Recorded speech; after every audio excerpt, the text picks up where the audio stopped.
Everyone, welcome to the European Research Day. My name is Samrat Kumar. I am from Euraccess, India. And the European Research Day is one of our annual flagship events, which we organize in various regions across the globe, such as Australia, China, North America, ASEAN, and here in India. The India edition is organized in partnership with the delegation of the European to India.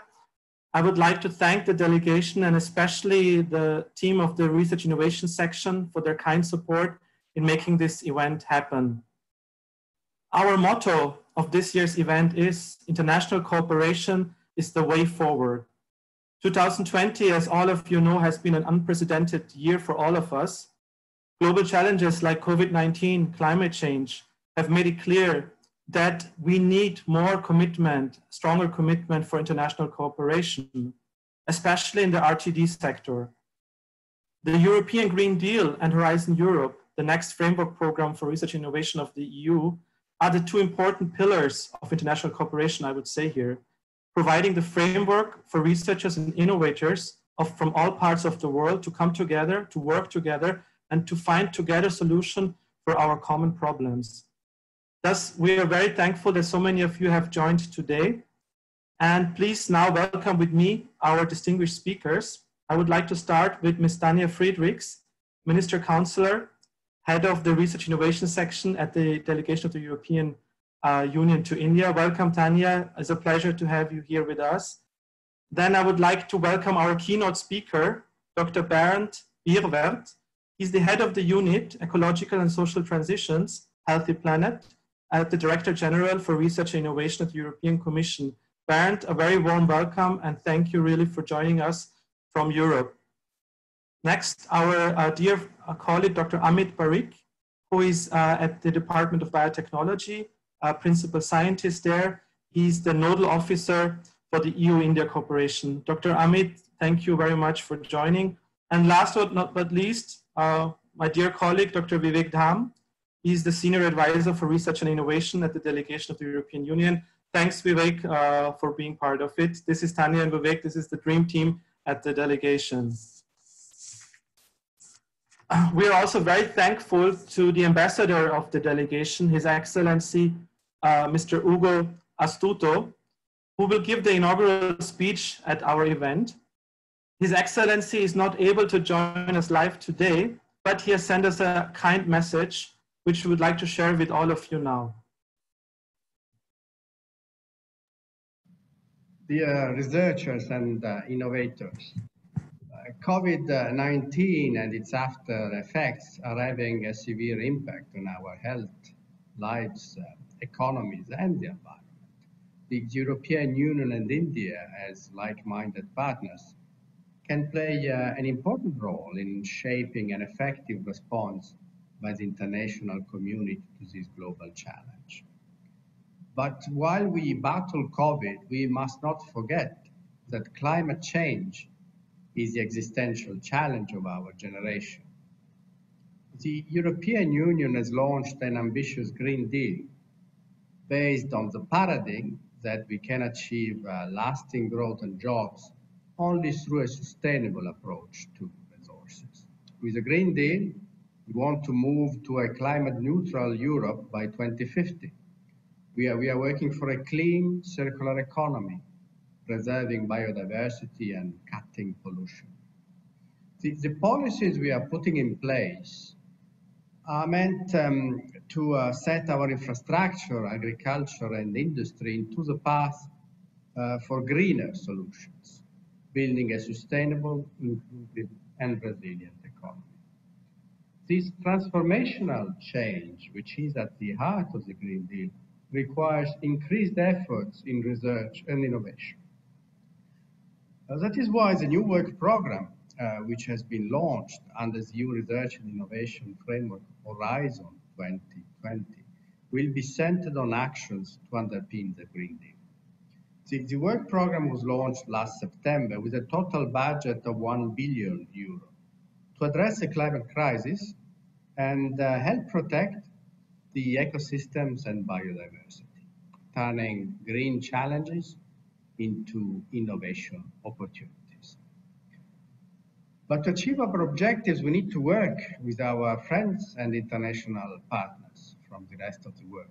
International cooperation in research and innovation will be key more than ever. India is a strategic partner for the European Union. We have a well-established tradition of cooperation, and I'm very happy to note here that the Department of Biotechnology has already expressed interest in co-funding several topics under the Green Deal work program. In conclusion, the post-COVID scenario will require a stronger international cooperation, and your numerous participation today is an encouraging sign. Let's strive together for a green, resilient, and digital future for the next generation. Thank you very much. We would like to thank the Ambassador, His Excellency, for these kind words and also indicating the way forward post-COVID-19, emphasizing the need for international cooperation between India and Europe, the strategic partnership which is going on. And also the Ambassador, I think we can summarize his speech with these three important words, working for a green, resilient, and digital future. Now, before we go over to our first session, introducing to you the European Green Deal, I would like to share some general information with you about the webinar. First of all, you have the possibility to post your questions to the speakers in the chat. We will collect the questions and they will be answered at the end of each session. However, due to time constraints, we are sorry that we will not be able to answer all questions. But if you feel your question has not been answered, you can come back to us after the event and write to us.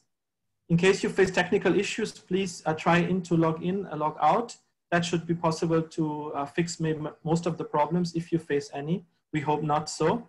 And don't worry, you will get these presentations of the speakers and the link of the recording as well in our follow-up mail in the coming days. And we will also ask you for your feedback in that email.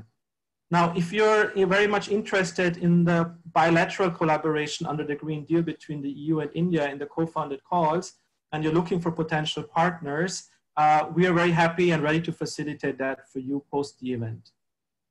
Okay, now, so without any further delay, I would like to ask Tanja Friedrichs to take over the mic, and we begin with our first session, the European Green Deal. Tanja, the floor is yours. Yeah. Well, on my turn, a big thank you to all of you, to all of us. Great day, Green Day for us. Thank you to you, Samrat, as Director of Access, for the fantastic cooperation and the fact that despite these challenging times, we could continue the tradition. And it's been a tradition, we can say, because it's been more than 2 times. In fact, it's my 5th year in India, 5 times. We've done European Research Days. And I'm very pleased that we can, despite these challenging times, continue to do that. And I would say, and I do repeat myself, but I always say we should remember that if we can do that, that is also thank you to the massive investment in research and innovation that we can do that because we have all this technology at hand to remain connected, which was not the case in other times. So that is a good illustration of the importance of research and innovation. But today I think we have another big challenge and another illustration where research and innovation can play an important role, and that is in greening the economy. And for this, I am extremely happy that I meet virtually my colleague from Brussels, Bernd Beerwet, who is the head of unit on a variety of items, all linked to this greening economy. Bernd, I think I looked at your title, it's really a long one, and I would like to shorten it. It's like you are there to ensure that Mother Planet becomes green again, becomes safe for all of us, and we are healthy again. And we all know that this requires increased efforts on research and innovation. And that is what the European Commission picked up with this last work program on research and innovation, totally devoted to actions on research and innovation to make it happen. And somebody else I want to give a big thank today, and that is or the Department of Biotechnology, and in particular Amit Pakir, who has made it possible that Europe and India can cooperate together. As the ambassador just said, we are like-minded partners, we are natural partners. It is important that we do combat this climate change challenge together, but maybe we also know that this requires research and innovation, and you have picked up that opportunity. So a very big thank you, and also to your scientific and innovation community that are massively present today to share with us why we do that, and also please hook on, because we will also explain you how to do that. Finally, let me also thank Ambassador Astudillo, which is my ambassador, because I think if we listen carefully, and of course I always do to my ambassador, he gave us a number of important messages which should guide us throughout this cooperation. Like-minded people sharing the same values is extremely important in engaging together in research and innovation, especially to make happening this greening of technology. We need a lot of transfer of technology, and it is important that we do that with like-minded people, with people that have respect for each other, for the values, for a human-centric approach to technologies.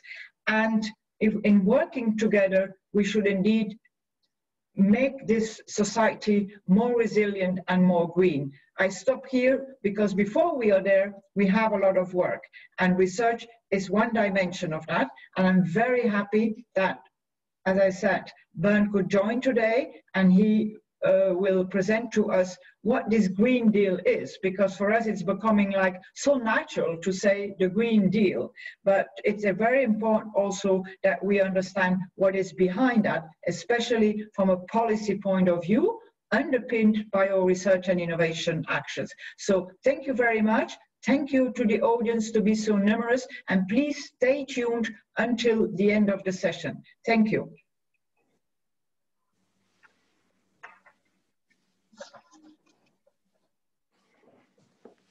I guess it's my turn now. Tanya, many thanks for the nice introductory words. Good to see you, even virtually. You are much better aligned to this event than I am. You have already greened. I am orange in the background, as you can see. I'm actually living right now in a red zone, given COVID. You know, the situation in Brussels is not the best. But I'm healthy, and I hope everyone on your side as well. And also many thanks, Dr. Kumar, for your nice introductory words. I hope the network connection will be okay. I'm right now in my home office. If it's not the best connection, if we are facing problems, I'm happy to move to my living room to improve the quality. And thanks for the interest, for inviting me. In my previous job, when I was working for Commission Vice President Šefčovič, we were supposed to travel 3 times to India. Tanya, we never managed for different reasons. Now at least I'm happy that I could travel virtually to India and to be with you. I know also from my previous job that indeed there are many like-minded people in India, a country with a huge potential, a lot of interesting initiatives going on. I remember we were invited to some conferences on smart grids, solar renewables, and I think there's a lot of cooperation behind us and laying in front of us to tackle the the climate challenges. And indeed, the European leaders, they have identified the current situation actually as an existential threat, not only to us Europeans, but to the whole planet. So when we are discussing Green Deal issues, this is a challenge for all of us.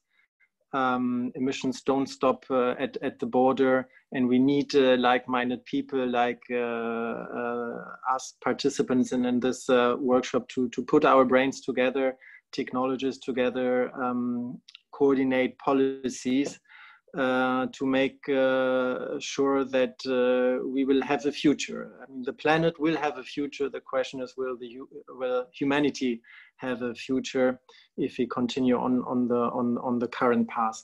Tanya, I have prepared a PowerPoint presentation. If I could ask colleagues who are handling it maybe to go on the slides, so that I can lead you a little bit visually through what we think the Green Deal is about.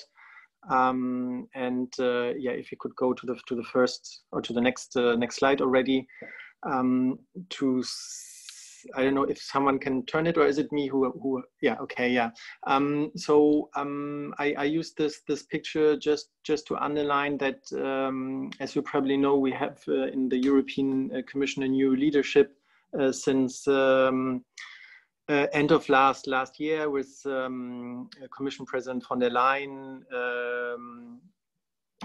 as Commission President, and she has announced the Green Deal to be one, I would say, the top priority of the European Commission under her mandate.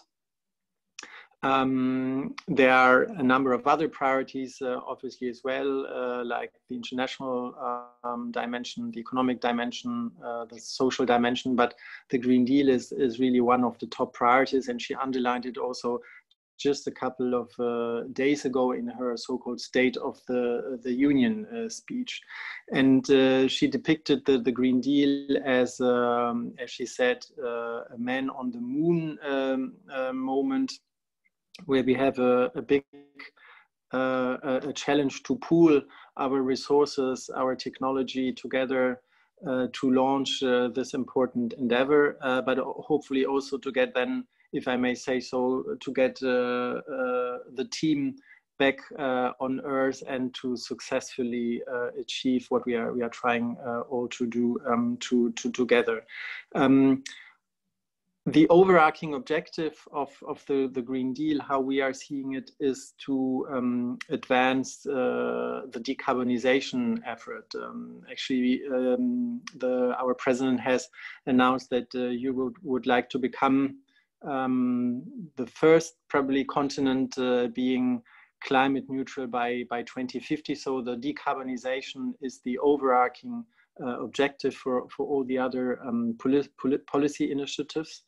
But at the same time, we see the Green Deal also as a very important contribution to our economic agenda and the growth strategy. And this is, of course, also very important in the context of the current recovery debate post-COVID-19. I'm not sure we can say post-COVID. We are, at least here in Brussels, currently heading to a second lockdown.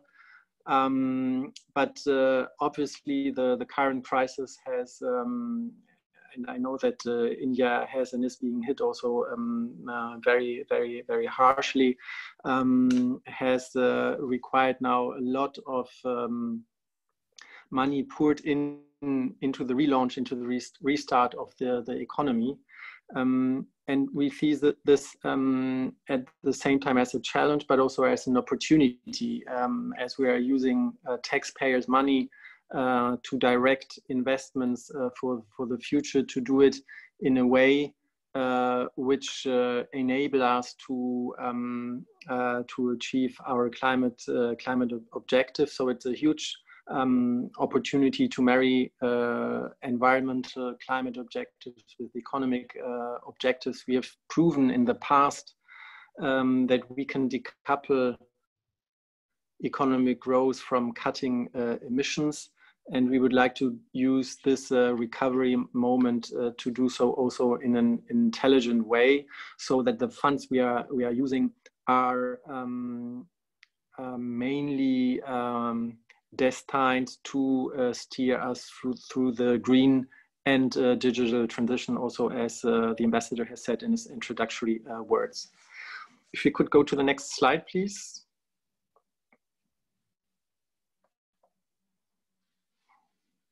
I don't know if I can move the slides. I don't think I have the control.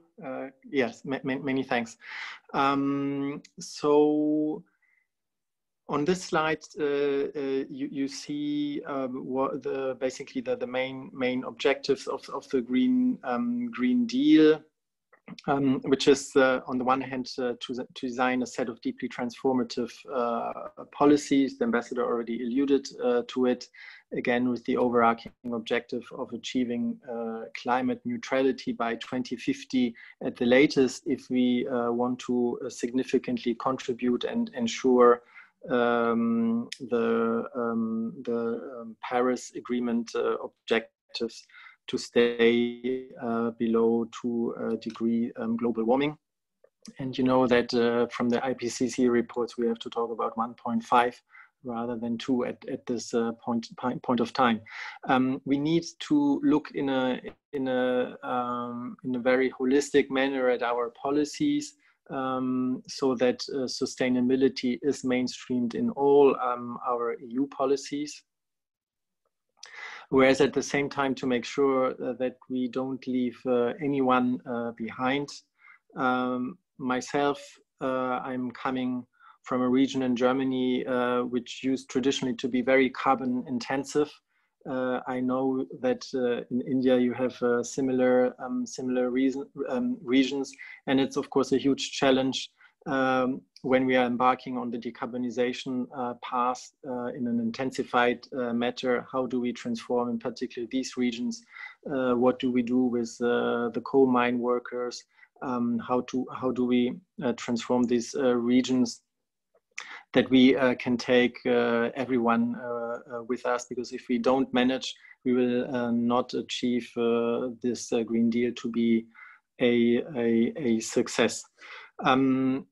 This, of course, requires a lot of financial resources, and therefore financing the transition is a huge objective and also challenging.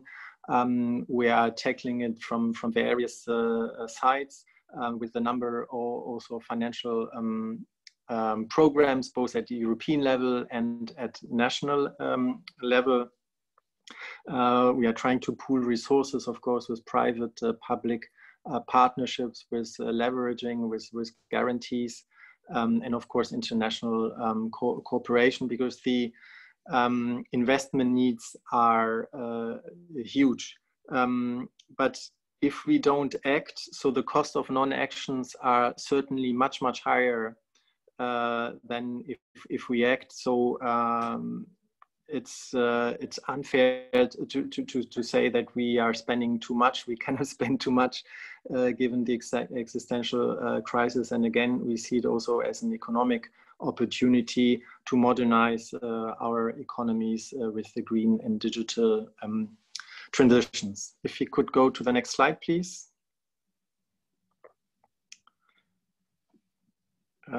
Here, this slide is to show what are the main, we call it work streams or streams, policy areas where we are targeting the decarbonization agenda. Just to name a few, to underline that this is a holistic and a huge task, which is embracing many sectors, such as transport. You know very well that transport is one of the big contributors to CO2 emissions, around 30%. It's about addressing low carbon technologies for industries. If we look, for example, at energy intensive industries like steel and cement, which are also very relevant and familiar in India. It's about eliminating pollution of all kinds. It's of course looking at both the energy production and the energy demand side, so considerably increasing the share of renewables in our energy mix. You see here on the slides that energy efficiency is highlighted. Of course, it's one of the main elements to contribute to our decarbonization agenda. We've currently launched, for instance, also a huge renovation wave initiative to tackle the issue of heating and cooling in our building. We have in cities like the one I'm living currently in Brussels, a very old building stock, and a lot of challenges, but also opportunities to modernize the building stock. If we look at the agricultural sector, a huge contributor to emissions, but also a huge, of course, opportunity to modernize and to contribute to decarbonization. We have recently come up with a strategy which we called From Farm to Fork, which is embracing a holistic approach to contribute to these decarbonization efforts. It's about biodiversity, protecting also our nature. Since we are seeing a really dramatic decline in biodiversity, which is contributing to the existential threat we are currently all facing. If we could go to the next slide, please. So from these objectives, the Commission has come up with a so-called roadmap with roughly 50 initiatives which are being launched either still this year or next year. One of them, and a keystone and element, is the climate law, which will enshrine the climate neutrality into legislation. We've made the proposal. It's currently in the interinstitutional and the parliamentary process, and also with member states. And as we are targeting to revise our climate targets for 2030 already, in particular the CO2 emission target to increase to 55%, we need to revise all the relevant legislation which just had been adopted under the previous Commission, so to make sure that this aligns with the increased ambitions. And this addresses elements like our emission trading system, which we will need again to reform. We have a so-called effort sharing decision, so to target also sectors which are not yet subject to ETS, so either to include them into the trading system like transport or buildings, or aviation, or to tackle it via the so-called effort sharing decision. There are regulatory instruments on carbon sink, for instance, or on regulating the emission standards for cars. You know, this is a very important economy, the car sector, not only in Europe, but also a huge contributor in the transport sector for the decarbonization. So just to say that we are embarking now on a huge legislative process also to demonstrate that we are serious with these decarbonization effects. I mentioned here the Climate Pact, just to illustrate that this cannot be and should not be only a top-down approach, but it has to be, of course, from both sides. It's a lot about citizens' engagement, social innovation. It's about consumer behavior as well. So we have to tackle it really from all sides if we want to be successful. If you could go to the next slide, please. Yes, I mentioned already the just transition aspect, which is incredibly important. We have also a special just transition fund with an overall financial package, which will target these regions with regional funds and with other funds to address these particular structural problems in these regions. Next slide, please. There's, of course, the international dimension to which the ambassador and Tanya already also were referring to. This is the challenges is not something the countries can and should do on their own, but it calls for strong international cooperation, and therefore we would like also to reinforce, in particular with the help of our delegations like in New Delhi, the so-called Green Deal diplomacy, to reach out and to look for potential partners, and also to reinforce the cooperation with existing partners. And this event of today, I think, is also a good example of implementing this. Next slide, please. I would like, if you allow, a little bit dive into the particular R&I dimension, as this is also the department I'm working for, and you will of course be particularly interested. And in the next session, you're going to discuss the research Green Deal call more in detail. So here, if we could go to the next slide, I would just like to highlight that with our new framework program, which is called Horizon Europe, so it's the successor of Horizon 2020, we are aiming to achieve in a significant way climate mainstreaming objective by have at least 35% of the funding dedicated to climate solutions. And we are quite confident that we are going to achieve it. Those of you who are a little bit more familiar with Horizon Europe, you know, we have different pillars. Some of the pillars are more addressed towards basic fundamental research, so bottom up, where of course the targeting is a little bit more challenging. But the second pillar, which is about the societal challenges, and in particular clusters dealing with transport, energy, climate, agriculture, will be able top down to allocate this money to achieve climate mainstreaming objectives. We just adopted, my unit was in charge of coordinating the Green Deal call of 1 billion. I will say a little bit more in one of the next slides. We have also launched so-called Green Deal missions, which will go beyond the mere R&I perspective, and are addressing issues of climate adaptation, oceans, cities, and soil.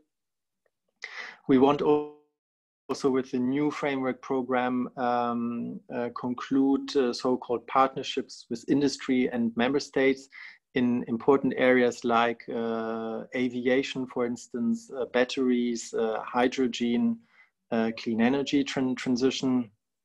We have the European Institute of Innovation and Technology, obviously, which will continue to play an important role. We have also a new innovative entity for our structure, the so-called European Innovation Council. I just had a meeting this morning with colleagues who are looking also how from the startup, from the scene, from the so-called Accelerate and Pathfinder initiatives, how can we finance, in particular, SMEs who are on the verge of coming up with breakthrough technologies? How can we help them so that they can contribute to our Green Deal objectives? If you could go to the next slide. So we see the research and innovation side as an important actor to contribute to the Green Deal work streams. We tend to say that we see ourselves in the role of R&I, more importantly, as a key enabler to achieve the Green Deal objectives. We think that R&I, and it's not only about technology in the strict sense, it's also about looking at governance models, social innovation, drives, navigates, and accelerates the important transformation which the ambassador mentioned. So we see really R&I as a key contributor. We are looking at 2050, as I said, decarbonization, and so the directions are being set now, how and where we direct our funds for the research and investment agenda. Next slide, please. This is just to recap, but we can go to the next slide, the four missions. But I would like to highlight in the next slide that we see the missions also as a good potential for international cooperation. If we could go to the next slide, please. As we see them as a goal to produce so-called public goods at a grand scale. We want very much citizens here to have an active participations in so-called test beds like the climate pact. So it's not only about integrating it in our research programs, because we don't see ourselves only as a so-called ATM machine, but research and innovation goes much beyond this. Next slide, please. Here, and Tanya, then I'm because I know that my time is running out. I'm slowly coming to the end and to the conclusions. But from my side, I wanted to highlight, as it's part also of your next session, that we are very happy that we managed relatively quickly to have still under our old framework program, so Horizon 2020, a quite significant call, which is already targeted at the new policy objectives of the European Commission, and that we can demonstrate that with this call, we can directly contribute both to the Green Deal objectives, but also to the recovery dimension, which is of course increasingly becoming important.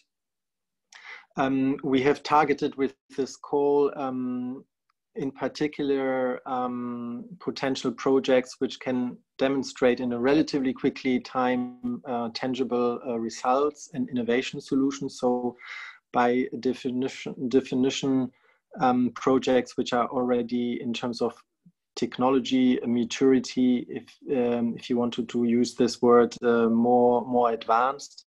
And to address the major priorities of the Green Deal, as I have shown you in one of the previous slides, but which I will recap in the next slides, so that we are targeting the areas where we think,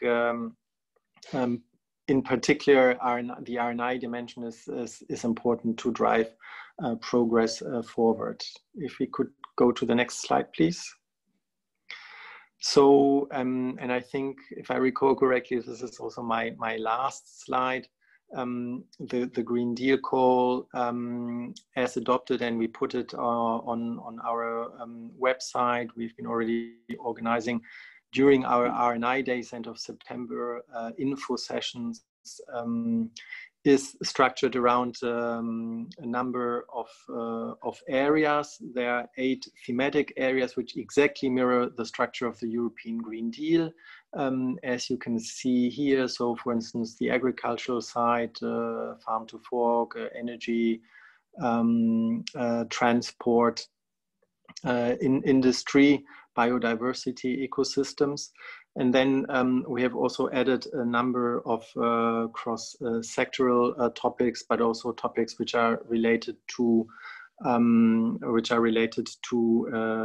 citizens dimension, citizens engagement, but also about reinforcing research infrastructure, climate science. It goes without saying that this call is, of course, open for international cooperation, not only with our associated partners, but with all the partners we are working around the globe. And we look very forward, of course, also with this call to engage in a fruitful cooperation. Again, this existential threat we are facing has, by definition, a very important international dimension.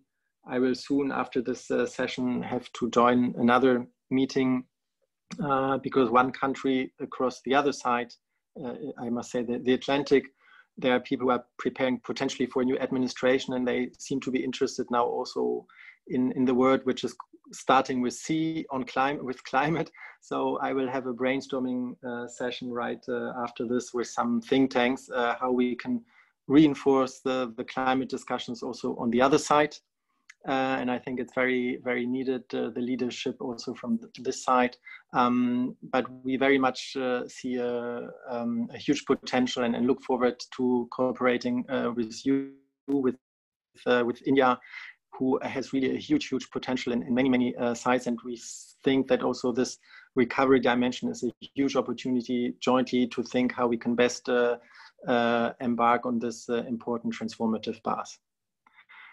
Tanya, that's all from my side. Many, many thanks. It's a target the key elements, and I'm now in your hands for the next steps. Yeah, you did. I mean, I've heard the story, but your presentation was very coherent. I think it's good, and it's very important also for our scientists, researchers, innovators that are here today to understand really the background and the spirit behind our green cause. And that's why I'm very pleased that you went to the policy Green Deal.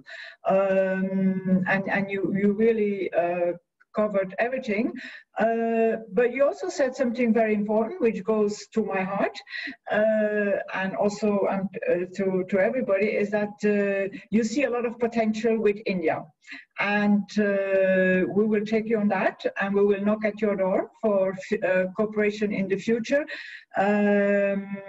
because seeing is believing, and I have been 4 years in India. It's an incredible country, so I feel very sorry that during my time here you might not be able to make it, but who knows?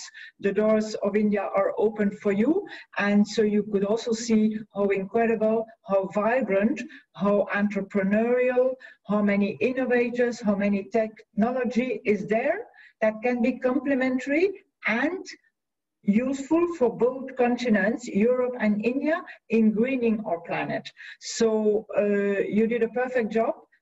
Thank you very much. And now it's up to my dearest colleagues, Amit Parikh and Vivek Dam, to build upon that, because they also, I'm sure, will do a good job. I know that they have worked very hard to show to the audience now how to translate what you have said into concrete research and innovation actions, and explain everything that is, all these goals that have been designed by us in a very short time span, and really do offer,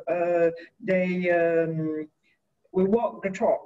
And there are the first opportunities already, and thanks to DBT, we can test the ground on our cooperation, and hopefully, as you also said, in Horizon Europe, with all the green opportunities there are, continue to build on that. So from my side, from everybody's side, a very big thank you for this very comprehensive, very beautiful presentation. Thank you, Bernd.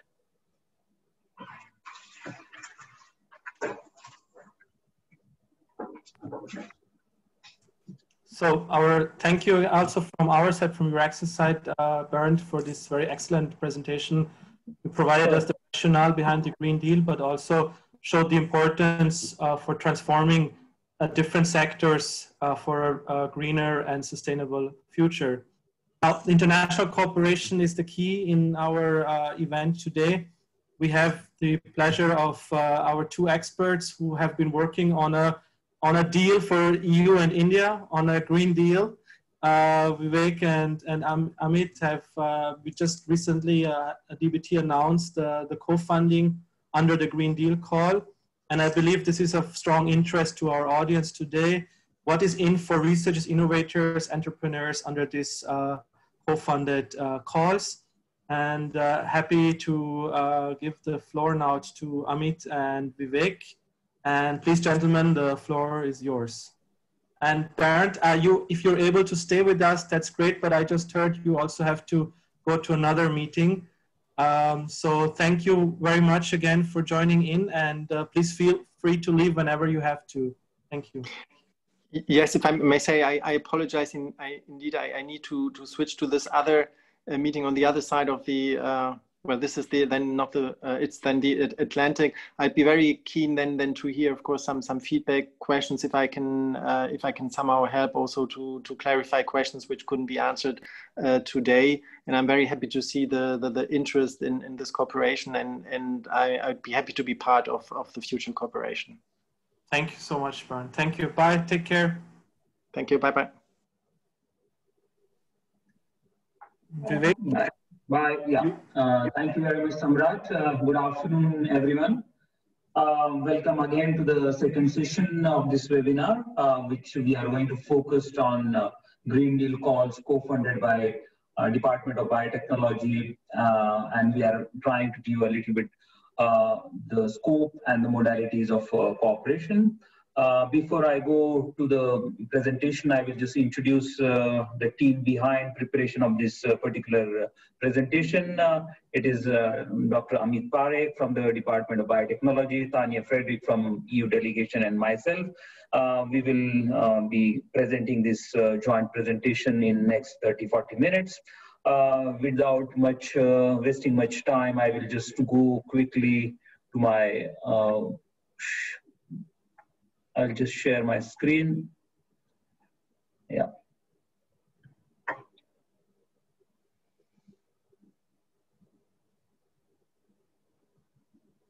Yeah, I hope it is visible to everyone. Can you confirm, Samrat?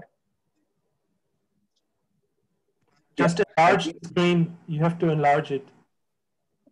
I did. Is not visible yet? It's not full screen yet. Not full screen. Okay. It's not in a slideshow. Is it now? No. I will just close and. Okay. Yeah. I will close the PowerPoint and restart. Maybe that works.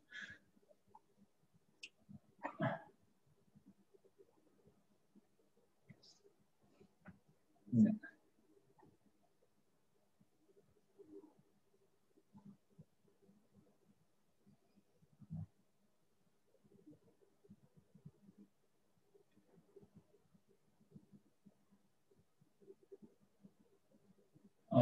Is it visible or still the same? It's the same. Okay. Is fine? Yeah, this is fine. Okay, okay, fine. Sorry for this disturbance. Okay, so we will quickly go through the what exactly the co-funded call means, and we try to decode a little bit. But before I go to the calls, I request Dr. Amit Parekh to intervene a little bit and give a DBT's perspective of joining hands with the EU on this Green Deal. Amit, floor is yours. Thank you, Vivekji. It's been a wonderful journey so far. The cooperation with European Union per se and the Department of Biotechnology is more than a decade old now.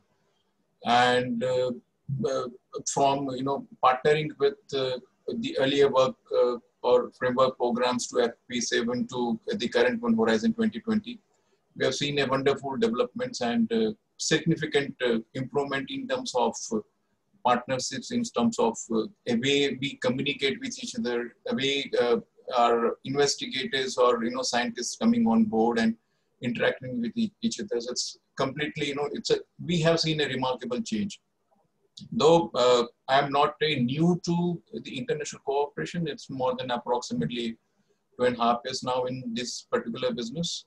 Yeah, one thing, basically, I'm not an expert in a Green Deal or, somewhat an environmental expert per se, but yeah, I am considering I am as a scientific administrator in Department of Biotechnology and deals with the portfolio of international cooperation with European Union and UK. though the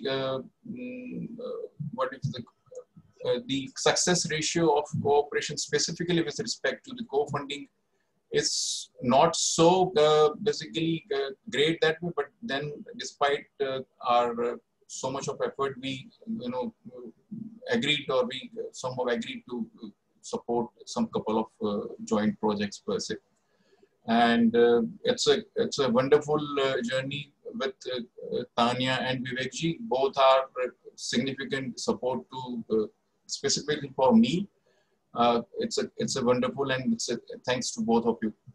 Now, considering basically the expectations per se from Department of Biotechnology, we have agreed to partner in 5 different call topics, and those call topics are very, very relevant to biotechnology.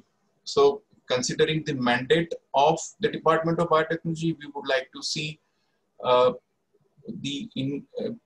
interested parties must focus on biotechnology intervention or life science or biological science interventions in the projects what they would like to intervene, and I would like to see them this particular consideration from the start itself. And basically it's a Government of India's commitment, and that commitment was also very much reflected in the 15th EU-India Joint Summit, wherein Prime Minister, Honorable Prime Minister steered the summit from the Indian side. And he also stressed the commitment in terms of climate or carbon neutral climate per se. So this is what I would like to emphasize from the Department of Biotechnology side. And we are hoping a few of the ambitious projects which sail through this particular opening approach. Where do you begin? Yeah, thank you very much, Amitji. I will just quickly go through the presentation. So what we are trying to do is to give you what these 5 calls means, what are the research and innovation activities, where is the center of gravity, what are the keywords, because it is very difficult to give the comprehensive presentation on each call, because due to the time limit, we are trying to decode a little bit, and we will give you another opportunity in end of October, early November to discuss in a networking sessions furthermore. But without wasting much time, I will just start with this call. The key elements of this call, as already mentioned, the Green Deal call is a part of Horizon 2020, and research and innovation is playing a key role in providing solutions and achieving the Green Deal strategy goal. So the RNI is research and innovation is the core and the center of this entire strategy. All the calls were launched on 18th of September. There are 20 calls open right now on 20th September.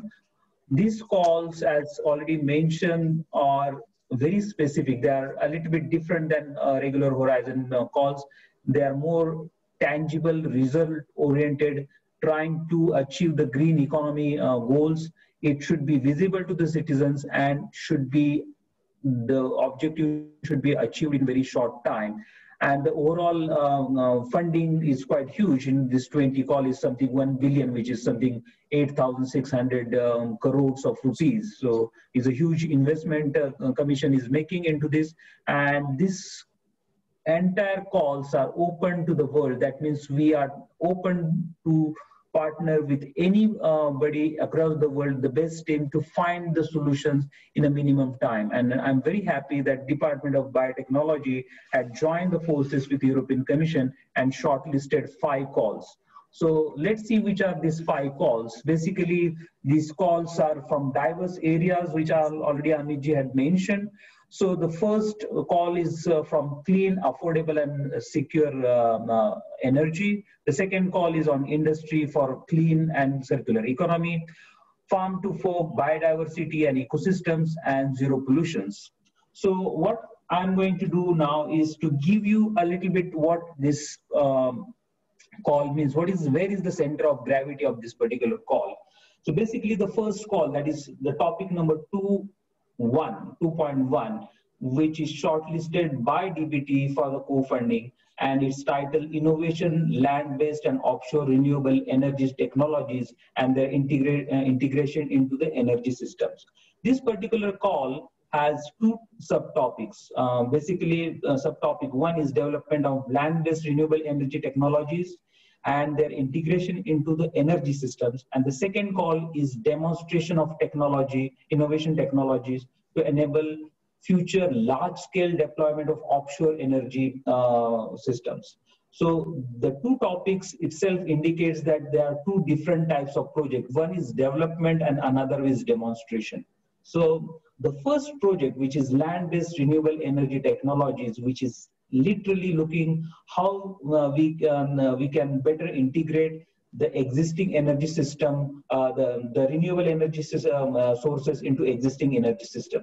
More particularly, the project is involving district heating and cooling, that is DHC, and for cogeneration of heat and power, CHP. So these are the overall broader areas which the call is looking into. What are the specifics of this particular call? If you look into the call details specifically, the DHC and CHP are using the new innovation solutions based on renewable technologies, the renewable energy. That is the specific challenge we want to address that. And the capacity which we are looking into, it is 2.5 megawatt. This is research and innovation action. So not basically a basic research, but little bit elevated research towards TRL level 4-5. So this is something research and innovation action. So there is a little bit scope of research and innovation, research excellence activities.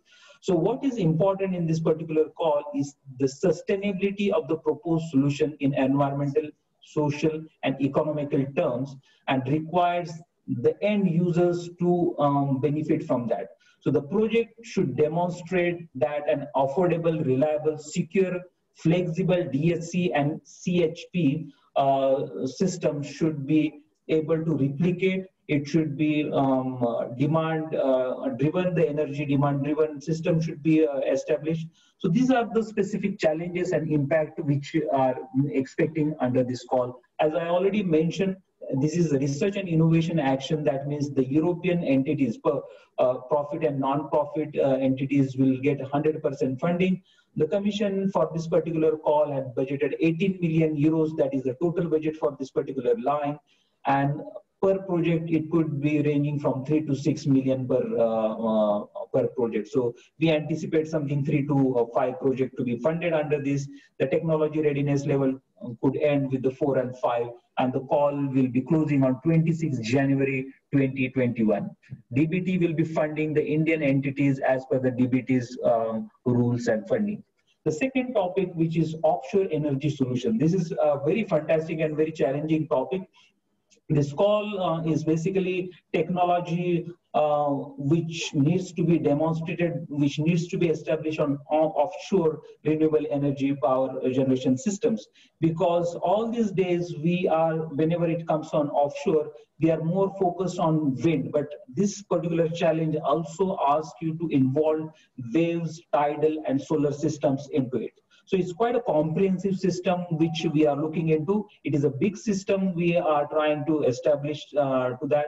And along with that, there is also another challenge is the grid infrastructure, because whenever this energy will be produced offshore, it also needs to bring onto the land. And that is why this energy transition in the grid is also an additional challenge which is integrated into this call. It could be the batteries or storage systems or basins could be used. So what we are anticipating from this particular call is a big demonstration plants at potentially demonstration that can make an impact not only on the scale but also on marine life, because it is offshore. So it will be impact on marine life. What is the potential for the market perspectives? What are the environmental impacts, social as well as economical impacts? We are looking a whole business chain, or what is the actual viability of this particular model in actual terms. So business model should be investigated as well. Again, this is an innovation action, so private entities will get 70% funding from the European Commission. This is 68 million euros has been committed to this particular call. So we anticipate something around 20 to 35 million euros per project. So we anticipate maybe 2 projects maximum to be funded, but these are huge mega structure projects. And the TRL level, that is system prototype demonstration at prototype environmental conditions. So we are looking a little bit higher areas. The project should clearly demonstrate all the impacts, including the marine life. It should be focused on market perspectives. It should be also replicable and cost effective. The next call, that is the topic 3.1. This is a favorite topic of mine because I find it quite interesting and challenging as well. Closing the industrial carbon cycle to combat the climate change. Basically, the address we need to the challenge is the industrial feasibility on catalytic routes for sustainable alternate to fossil resources. So what we are trying to do under this particular call is how do we convert the carbon coming from the industry, such as the steel, chemical, cement industries, this carbon emission emitted from this our energy sectors, how do we convert that into the fuels and chemicals? So basically, the European Commission is looking for a refinery, okay? A sustainable refinery which can be run on renewable energy driven process, and it could be energy efficient catalytic system. So there are 2 important words in this particular call is catalytic material and technology, that is the system, which is also and the process. So the energy source and renewable energy source and catalytic sources are the keywords of this particular call. What we are anticipating that the carbon emissions, that is the feedstock coming from the industry, will be trapped, which will be utilized as a feedstock and will be converted using the catalytic systems using the renewable energy source. And whatever the output which we anticipate from this could be converted either in the form of fuels, and chemicals could be utilized in aviation, chemical or shipping or defense systems. So this system, we anticipate something around 4,000 tons per annum chemical production. So we are trying to carbon sink. We need to trap this carbon and try to use this as an alternative solutions to keep the carbon trapped. The performance, this particular challenge also look into the performance, technology, economic viability of industry, because we want to have a demonstration full-scale refinery which is economically viable and can be replicable. So by 2016, the Commission anticipated by 2026, the entire pilot plant should be ready. Output should be 4,000 tons per annum. The potential to trap the industrial CO2 is magnitude of 2,000 megaton. That is by 2050. That is the ambition of the Commission. It also should act as a carbon, sink the carbon intensity. So that is what we anticipate this from this particular call. So hopefully these are the keywords which will be enable you to look into that.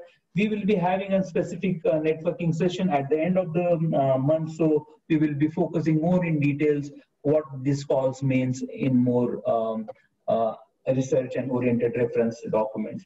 Again, this is an innovation action. 80 million euros are invested, so maybe 2 projects, the pilot plants could be funded under this action. The TRL level, we want something which is already in a higher level, that is 4 to 5, and it should end at TRL 7. So the duration is 5 years, and the call will be closing on the 26th January 2021. The next call, which is the core and very heart of this, the Green Deal policy, is farm to fork. This call, it is topic number 6.1, testing and demonstrating systematic innovations for sustainable food from farm to fork. So under this particular topic, there are 6 subtopics which needs to be addressed. There are challenges needs to be addressed.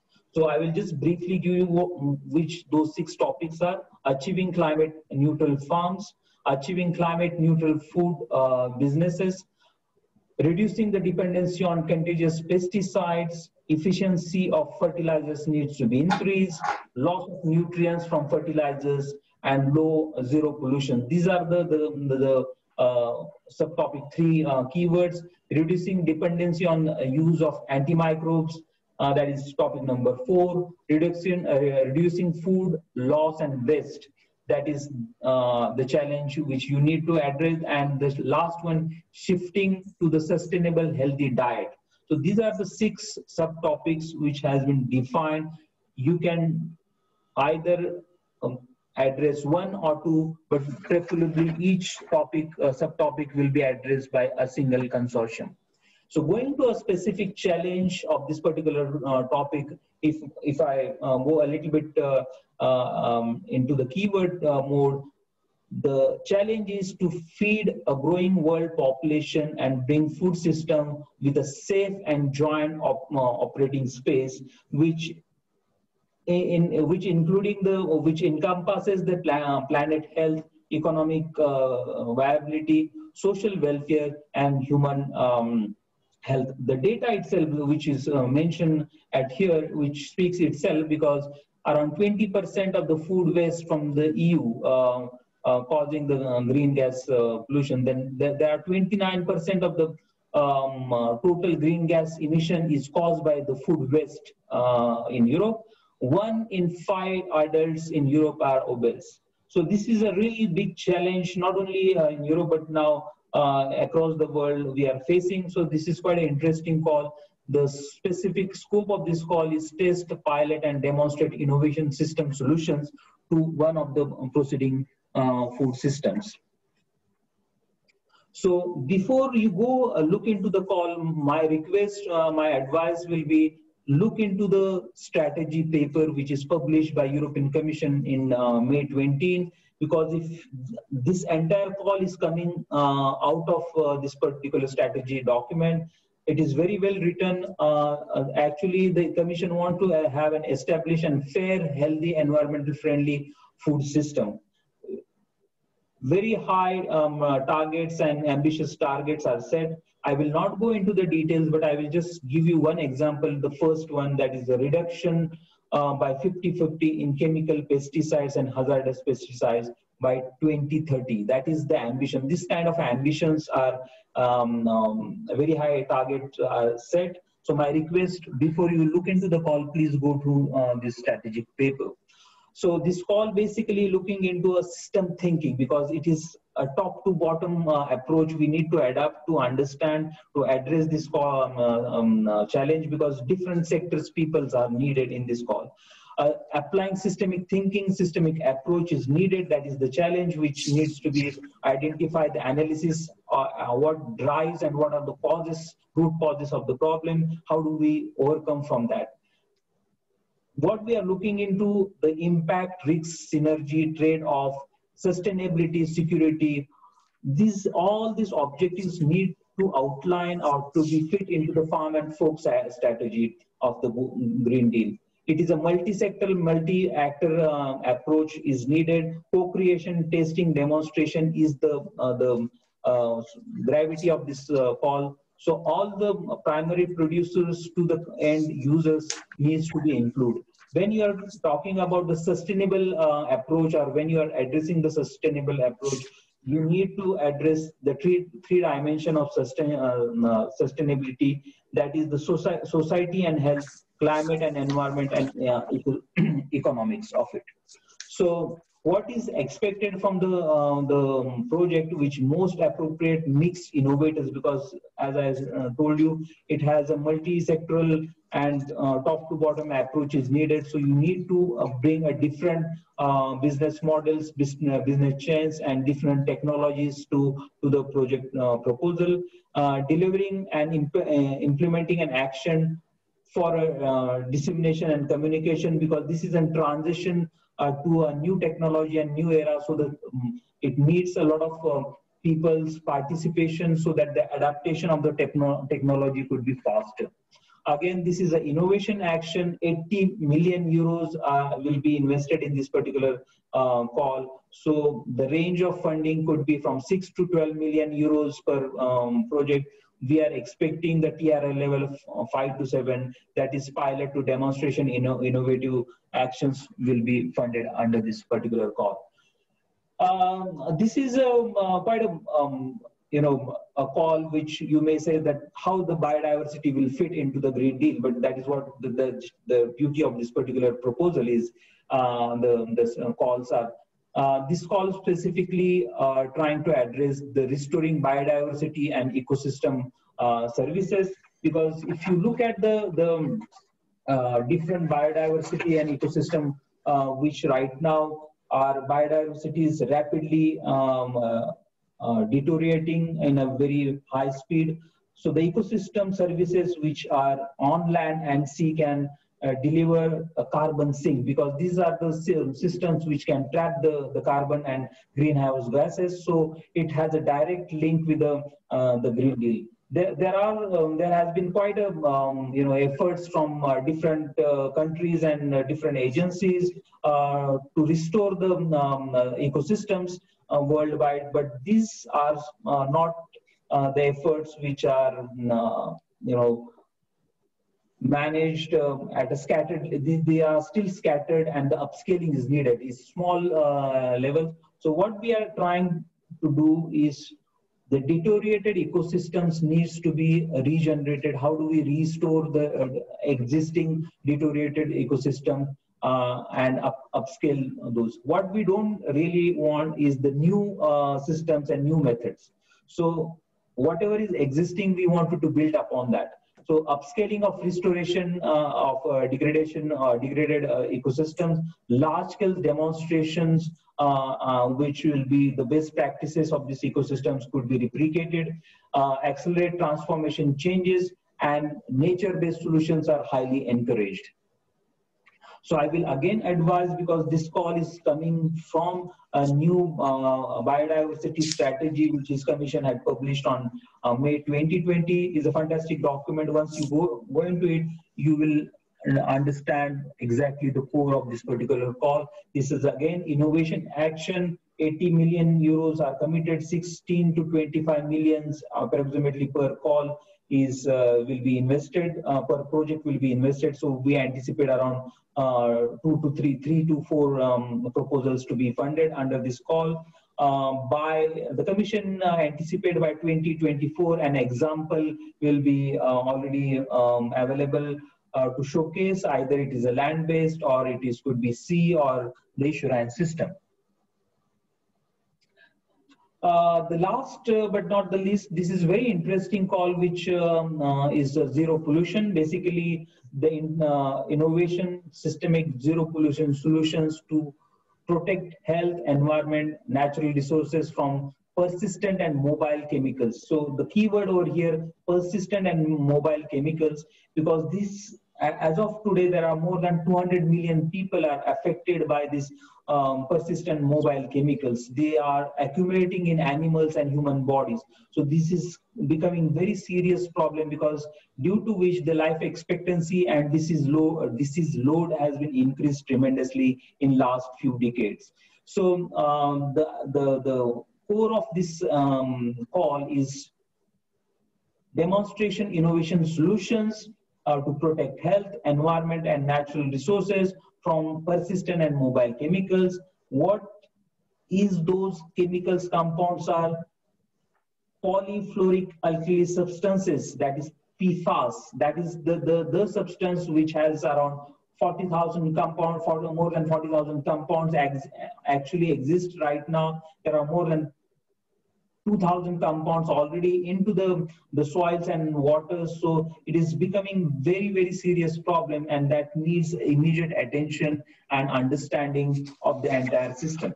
So what we are anticipating from this particular call, because this is relatively a new field or which is upcoming challenge. So we are trying to have a better understanding of persistent pollution, also establish a new knowledge explore feasibility of a new and improved technologies, demonstration of innovation solutions to protect health of environment, natural resources, select project to help the advanced knowledge of the health impact and on human health as well as the environment. So this is a research and innovation, so it has the scope of basic R&D as well as a little bit of higher level R&D. 40 million euros will be are invested in this particular call. A range of project could be 8 to 12 million euros. So again, we are anticipating 4 or 5 more calls to be funded. So the TRL level is 4 to 6. I think I will stop it here, but my request, because as we are not the subject experts, we are feed by the subject expert, and we are giving a keywords to all the people what could be the possible, the center of gravity of this call. So I request you all to read thoroughly the call text before you start preparing a consortium. I will hand over to Dr. Amit Parekh for further deliberations. Amit ji, floor is yours. Thank you, Vivekji. You made my life a little bit easy now, explaining all the details of the calls available and what are the scopes and expectations from both the sides. Thank you very much. Now, basically, I'll be explaining some of the details about the modalities of participation from India side as well as from the European Union side. So the first in the line is basically the technology readiness level, which was introduced by the European Union in Horizon 2022, Horizon 2020 in 2014. And this is basically the center point for all the considerations under the Green Deal call. And if you can see, majority of all calls are expecting the technology readiness level from 4 to 5 to in the range of 7 TRL level 7 to 8. Though the possibility for basic research or basic science-driven activities are very well incorporated or included within the scope. However, the scope, we have a limited basically intervention for that particular scope in some of the calls. So considering that, the TRL 1 to TRL 3 maybe needs to be considered in a somewhat more specific way. All the proposals which are above 4 and 5 are to be considered for submissions ahead. So interested parties must keep that particular thing in mind. Vivekji, can we go ahead with the end of the slide? Yeah. So considering the modalities of participation, if you consider the EU participants from the EU side, minimum 3 legal organizations or legal entities from 3 different EU member states and or 16 associated countries is obligatory for this is basically a uniform requirement throughout for the Horizon 2020. Now, considering the mandatory requirement for the Indian side, a minimum 1 public funded entities is obligatory. So though we do not have restrictions on the minimum numbers, but maximum, yes, we don't have any restrictions on the maximum numbers. So we encourage the consortium with numerous participants from the Indian side take place in a particular project per se. It's like our requirement is one joint proposal, which is having EU partners, India partners, and other interested entities from other countries. We'll be having one European Union coordinator who is going to lead the whole consortium from the front, and he'll be responsible for all the monitoring and the reporting activities as well as communication activities with the European Commission. Considering though we may not have, if the participant from the India side is only one entity, we may not have a coordinator from India side. However, if more than one entities are participating in a particular consortium, we need to nominate a coordinator from India side as well. That coordinator is or shall be from the public funded university or research organization, which is the obligatory requirement for DPTs, securing the DPTs grant in aid. the last point is also very, very crucial, and all the interested parties from the India needs to basically must focus on. Indian interested entities are going to participate as an international partner. So they need not to sign the grant agreement of the European Commission per se, and they'll be partnering through a European Union or one of the European Union based partner. They'll be linked with that particular component. Vivek, next slide. So who can participate actually from in these Green Deal calls per se? So from the India, any public or private academia, research organizations, urban and other local bodies can participate. Not-for-profit organizations, NGOs, voluntary organizations, trusts and research foundations can participate, and industry is also most welcome to participate in these entrepreneurship-driven call per se. From the Europe side, all the member states, 26 member states, and the associate countries are eligible to participate. Any legal entity, which any in the sense it's all, it encompasses companies, big or small, research organizations, universities, non-government organizations, and so on. So all encompasses in any legal entities, and all can participate from the European Union side. Other countries, you can say non-European Europeans and non-Indians that way, all the developing countries as well as other industrialized countries like Canada, USA, Japan can very well come on board and participate in this particular Green Deal call. Next slide, please, Vivek. Now, considering the eligibility, this is one of the foremost important criteria administratively, though. If you consider the Indian participation for public and private academia, research organization, or urban or local bodies, they should have a well-established research support system.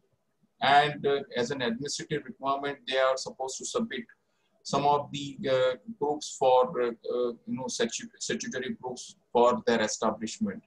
With respect to the not-for-profit organizations, NGOs, volunteer organizations, and so on, they are supposed to reflect that they are actually into the scientific research, teaching, training, and extension activities for past 3 years.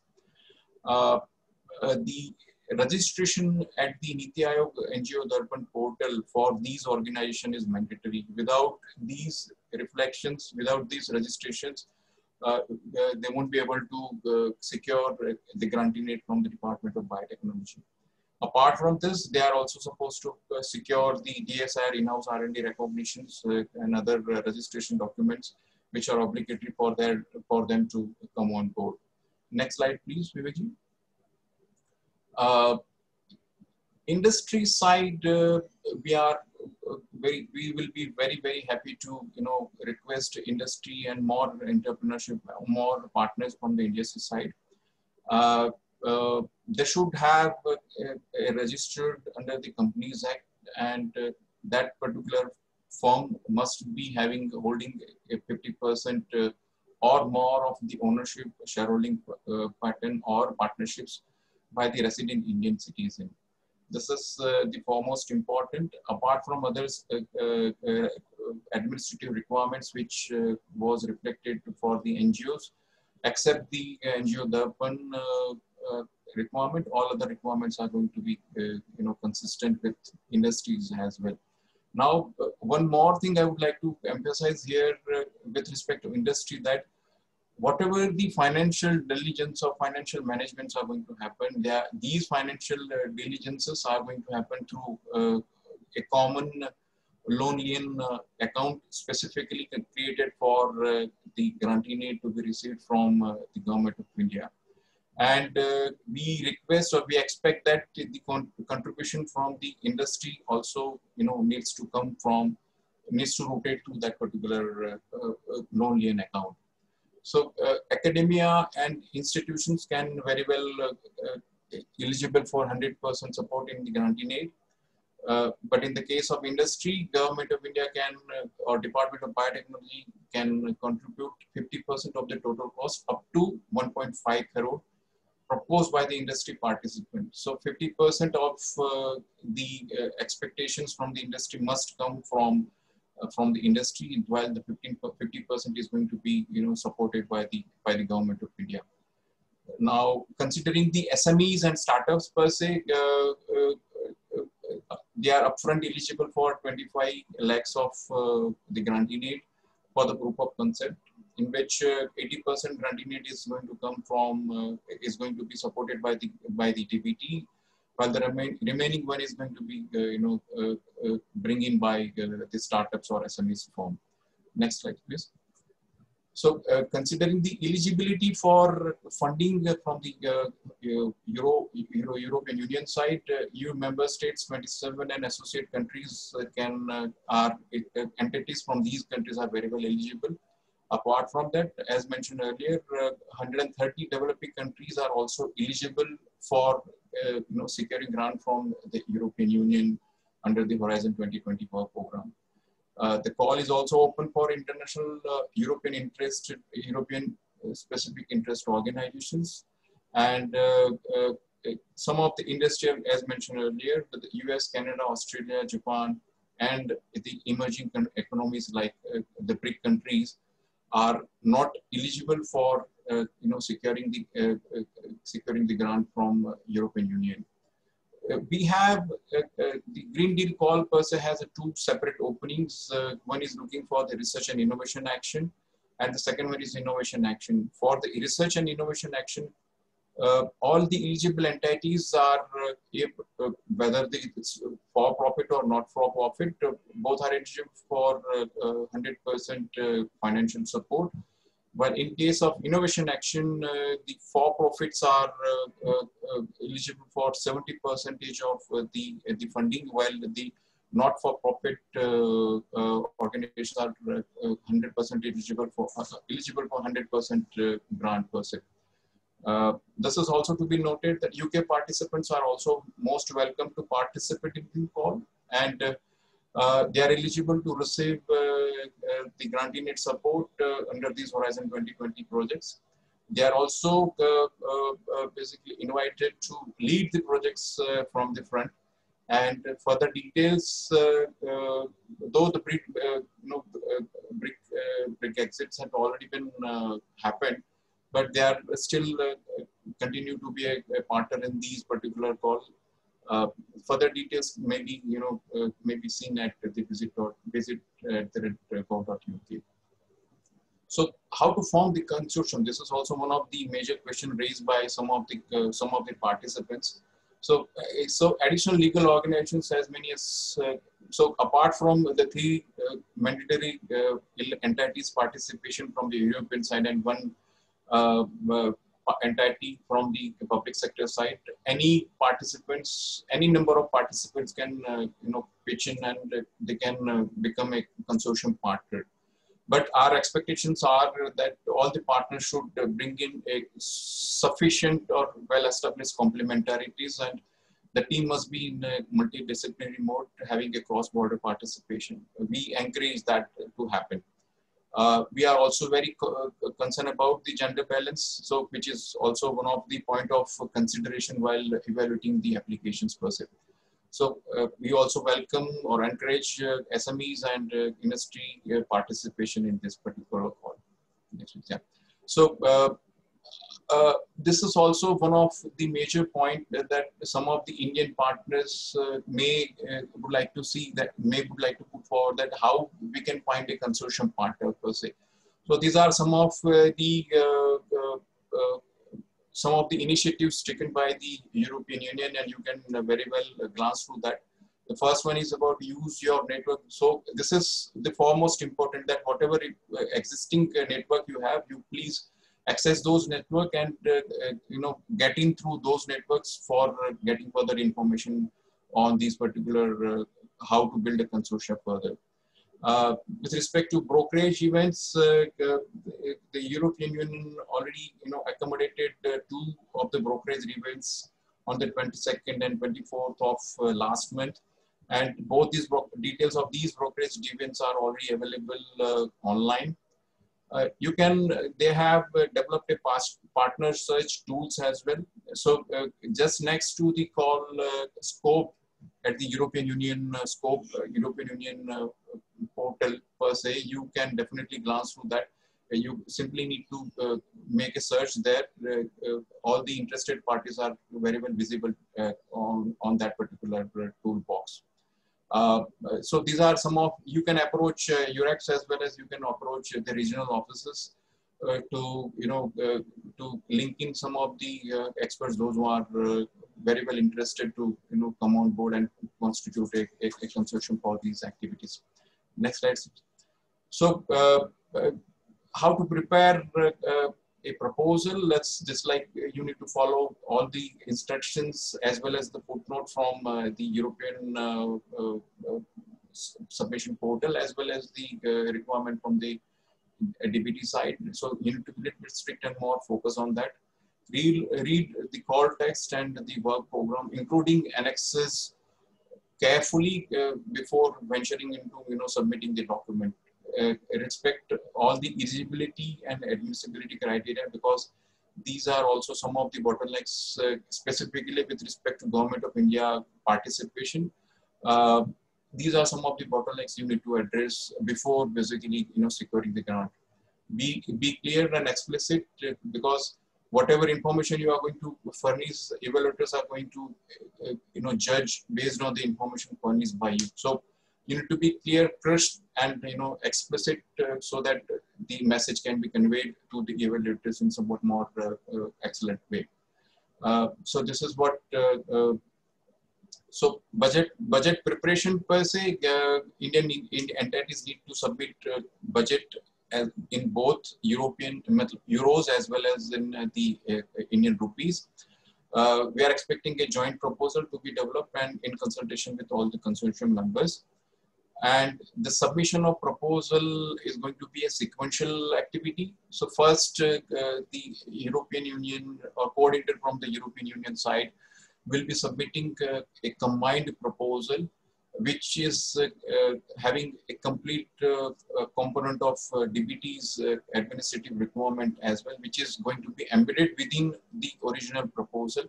Once the proposal is submitted, the PDF version of the complete proposal, the same proposal which was submitted at the participant portal or tender portal, needs to be transferred or needs to be transmitted to Department of Biotechnology to a particular email address given into the call text. The complete details are available on the European Union tender portal as well as the Department of Biotechnology call for proposal sites. And this is how a basically cartoon which explains how the evaluation process is going to be taken place. So the primary eligibility checks and admissibility checks are going to be accommodated at the basically administrative way. Then basically evaluations is going to take place. Evaluations are going to take place at India as well as at the European side, and then a consensus meeting to decide upon the rank list, which are the successful consortiums to be supported by both the sides, and then that information is going to be transmitted to the concerned participants or coordinators. So I think, yeah, so the evaluation is going to be emphasizing on the excellence, impact, quality and efficiency of the implementations, and these are some of the criteria. You can easily glance these criteria at the tender portal as well. So successful proposals are going to be focused and concentrate on the merits and demerits. You need to be cautious about the risk and all basically expectations of a particular call topic. Your intervention must be on, must be in alignment with the market understanding and business expertise per se. the proposal also needs to demonstrate a clear motivation to commercialize the product and provide services in that particular frame. And we are expecting basically the outcome in a very short frame. So you need to be cautious about these particular expectations as well. Yeah, this is yeah. So all the informations with respect to the call opened under the Green Deal and the participation or shortlisting of Department of Biotechnology is available on its own website. Horizon. These are some of the sites which can be glanced through for getting further information. So thank you all. Yeah, thank you. It's a yes. This is also a very important message to be transmitted. We are also going to elaborate these particular interventions on 29th, 3rd and 5th, 29th of October, 3rd of November and 5th of November, specifically emphasizing the thematic areas of thematic areas within the Green Deal call selected by Department of Biotechnology. So on 29th of October, we'll be considering energy and closing the industrial carbon cycle. On 3rd of November, we'll be elaborating on farm to fork initiative, and on 5th of November, we'll be considering biodiversity and zero pollution engagement per se.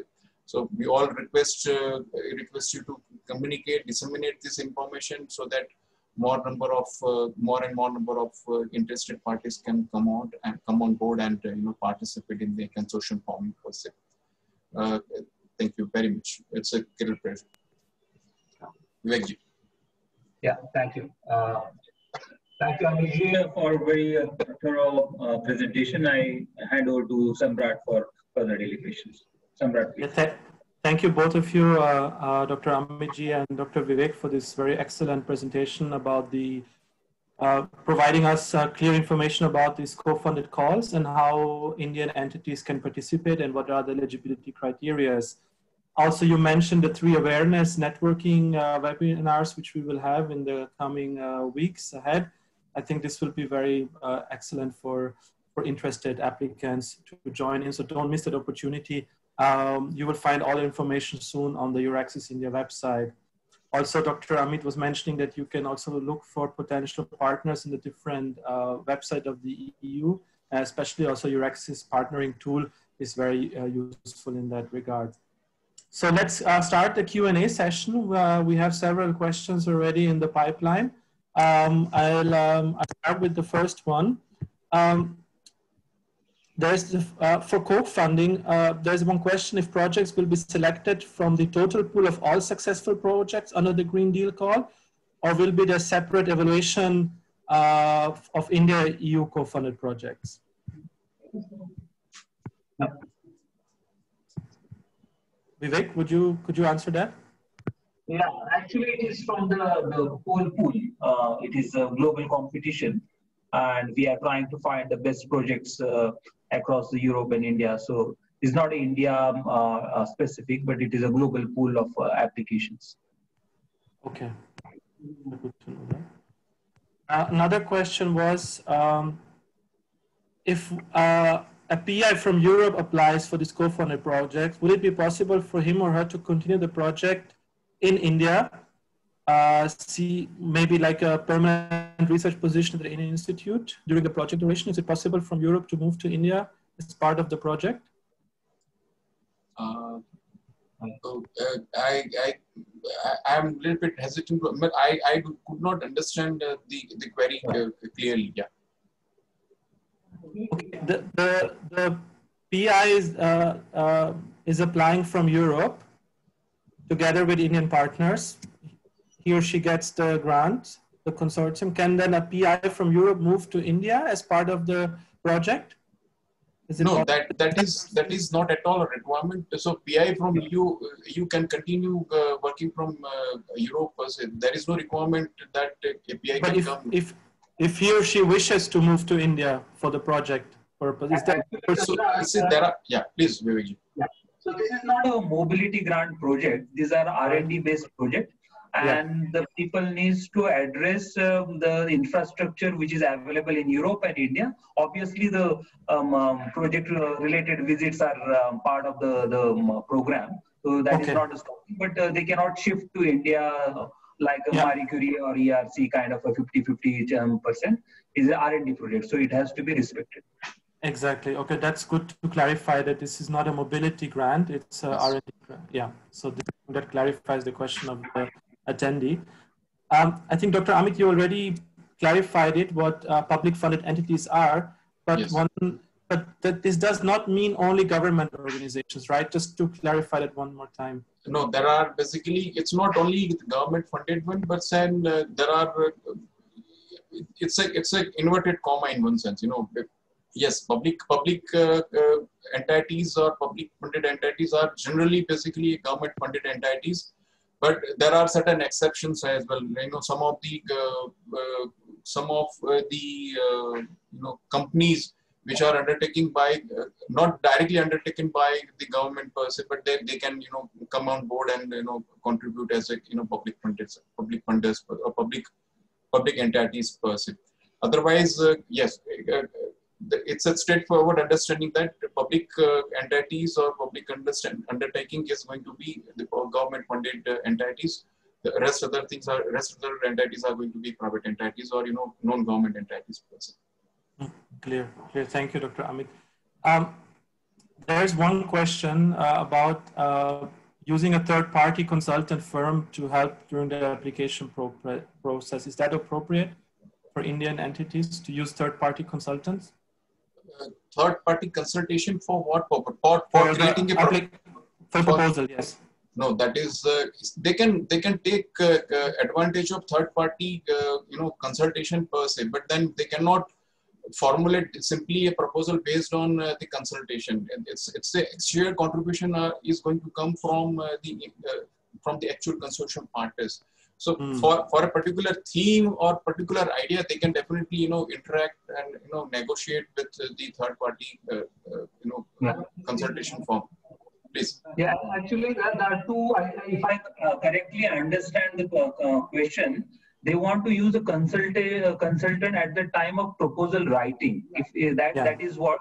Yes, but I think it is wise to rely on the European coordinators and teams, because they are much more well versed with the regulations and the format. So the Indian teams needs to be feed the inputs, different work packages inputs to the coordinators. So it is much more easy job for the coordinator to handle the entire project proposal. So be sure that it has to be European coordinator.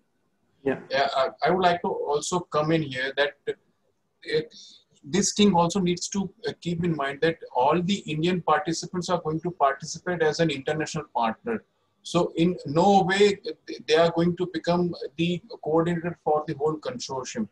So definitely they can pitch in, they can, you know, propose an excellent proposal, but then it's an obligatory for the consortium to constitute a team under the coordinatorship of from European Union.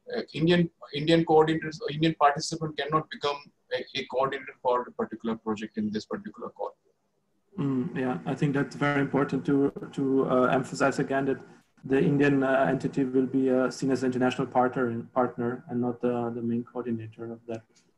Yeah, we have some other like more specific questions which I think are more suitable for the networking sessions, like, you know, looking for partners in ocean studies and fisheries. I think that's something whoever has posed that question, you should please join that awareness webinar where which fits into your domain. I'm just seeing if we get some more like general questions which appeal to all.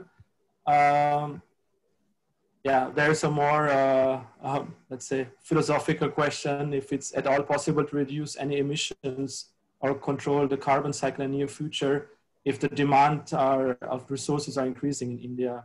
So this is, I think, just something we, of course, need to address and reflect upon, but I don't think it's now the time to answer that question here in this specific webinar. So I think as far I'm seeing not any more new questions coming in. Just meantime, you go through the question. I just wanted to a little bit elaborate on the three programs which we had scheduled in 29th October, 3rd November, and 5th, because these are the events we are trying to give a networking, because we are also asking European people who are under preparation of project proposal consortium partner searching. So those on board, and we are also asking the Indian entities who are having the skills and the appetite to be part of these proposals. So we are trying to make them an forum. We will not able to accommodate all the people's presentation, but what we see that around 10, 12 people to make a flash presentation quickly. And we will be sharing the contacts later on each webinar so that the networking can continue. Yeah, I think this is very good. That's good. Yeah. Yeah, so we will have these 3 dedicated networking sessions where Indian entities can identify the call, the topic they're interested and join that, and also make presentations. And the EU delegation and DBT, of course, will help in facilitating, maybe finding suitable partners for that. I think we will be doing it tomorrow, hopefully by tomorrow evening. On the Euraccess website, the Samrat and his team will be in the lead of communicating this information. So just wait for a day and you get the whole information. Can a multinational company with 51% take part in the consortium, Dr. Amit? Multinational party with 51%, they can participate subject to the owner must be the resident of India. That's all. Okay. Oh, good. Okay, I think we are reaching the end of today's webinar, which was, I would say, very exciting, informative, and also a kind of a premiere about the Green Deal, introducing the Green Deal to the scientific community here in India. And I would like to thank all the speakers who are still with us for their excellent talks and presentations. Now we know what the Green Deal is about and also how an Indian entity can participate. And I think also we had some good questions, but we're also looking forward to the dedicated webinar sessions on the specific topics. So what do you think, Tanya? It was a good start for the Green Deal in India? Absolutely. I think Amit and Vivek did a great job. It's very privileged, the audience, that they get such into detail. The people in Brussels don't give that and don't do that. So, but it is necessary because it's complex. But everything that you do for the first time is complex and difficult. Just think about your scientific excellence and the contribution that you can make to the overall objective of the call, and go for it, and don't wait. You should click tonight and search for partners and line up and do it, because our program is very competitive. And we need a lot of submissions to have some selected. So that my colleagues didn't say, but I'm a bit older, so I can say, and as another takeaway of that session. But you only asked me one question, Samrat. Was it a good session? Yes, it was an excellent session. I'm very, very pleased. I could say more, but we'll keep it for tomorrow. Tanya, we'll keep it for tomorrow. We have another exciting webinar tomorrow, and that's about the new Research Innovation Framework Program of the EU, Horizon Europe, starting from January 2021. This will also be a premiere here in India, I would say. It's the first webinar in presenting Horizon Europe to the Indian scientific community. So please, there's the registration link. We just posted it in the chat. Please register. There are still seats available. And I'm wishing you all a very nice evening. Thanks for joining.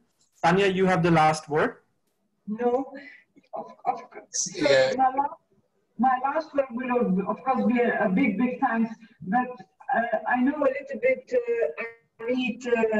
and he's very modest.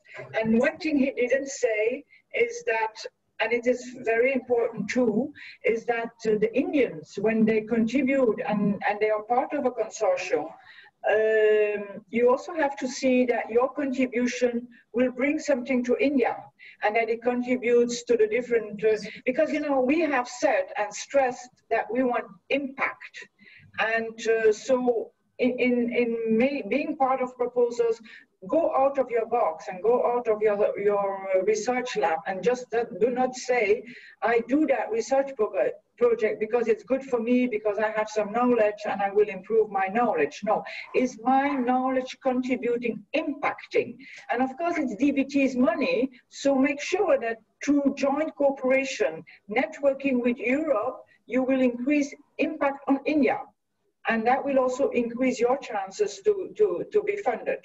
So, and that means read also carefully the guidelines of DBT. So that's a little thing I wanted to add, but I promise that's it. Besides, a very big thank you in the first place to the audience to stay with us, and to all speakers, and to you, Samrat, for having co-organized that with us and giving that possibility. Thanks back to you both, Tanya, Vivek. I think was a great session, and Dr. Amit, really thank you for coming in, and all the best for. We're looking forward to getting some interesting applications proposals for this call, and please join us tomorrow at same time, same station, 2:30 for the Horizon Europe webinar. And we will see Tanya and Vivek again as well tomorrow. Okay, thank you so much. Thank you, Dr. Samrat and Tanya and Vivek ji. Thank you so much. It's a wonderful exercise. Okay. Thank you. Bye. Have a nice summer. Thank you. Bye-bye. Thank you. Bye. Bye.